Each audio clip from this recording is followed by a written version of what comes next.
ఇది చూస్తున్నారు కదా, లెఫ్ట్ సైడ్ ఎంత రోడ్ ఉంది. వీళ్ళు రైట్ సైడ్కి పండ్ల బండ్లు ఎక్కడ పెట్టుకున్నారు. మళ్ళీ రాంగ్ రూట్లో టోపీలు పెట్టుకుని వచ్చేటోళ్ళు వస్తూనే ఉన్నారు. చూడండి ఒకసారి ఏ నుంచి ఏడు దాకా పెడతారో చూడండి వీళ్ళు. నేను అక్కడ పోయినా చూస్తుంటే ఇప్పుడు పోలీసు వాళ్ళు కూడా చూసుకుంటూ వెళ్ళిపోతున్నారు. కానీ ఈ ట్రాఫిక్ని ఇంతమంది ఉన్నారు, ఇక్కడ ట్రాఫిక్ ఎంతో నడుస్తూనే ఉంది. ఆ ట్రాఫిక్లో ఎంతోమంది ఇబ్బంది పడుకుంటూ పోతున్నా కూడా పోలీసు వాళ్ళు ఏమనలేకపోతున్నారు.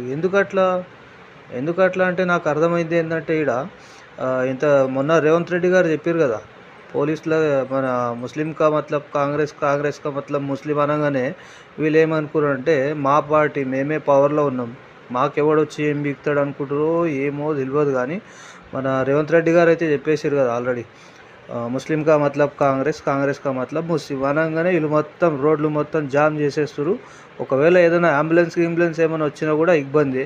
మళ్ళీ వీళ్ళని ఎవరు పట్టించుకోవాలి. ఇగో రాంగ్ రూట్లో చూసిరా ఎంతమంది వస్తారు. యాక్సిడెంట్లు అయినా కూడా ఎవరు పట్టించుకోడు అనమాట. ఓసారి చూడండి, జనాలు కూడా దృష్టి పెట్టండి వీళ్ళ మీద. పోతే ఆడ పండ్ల బండ్లు పెట్టి ఆ బండ్లు ఈ బండ్లు పెట్టేసి మొత్తం అడ్డం రోడ్ల మీదనే ఎవడు పట్టించుకునేటోళ్ళు లేడు. ఇట్లా ట్రాఫిక్ జామ్, ఇగో ఎంతోమంది పార్కింగ్లు చేస్తారు. ఎవడు అడగాలి. ఇంకా తెలంగాణ మొత్తం నాశనం అయిపోతుంది రేవంత్ రెడ్డి గారు చెప్పిన ఒక డైలాగ్తోన. ఆ డైలాగ్ ఏంది, కాంగ్రెస్ కా మతలబ్ ముస్లిం, ముస్లిం కా మతలబ్ కాంగ్రెస్, అంతే కథ.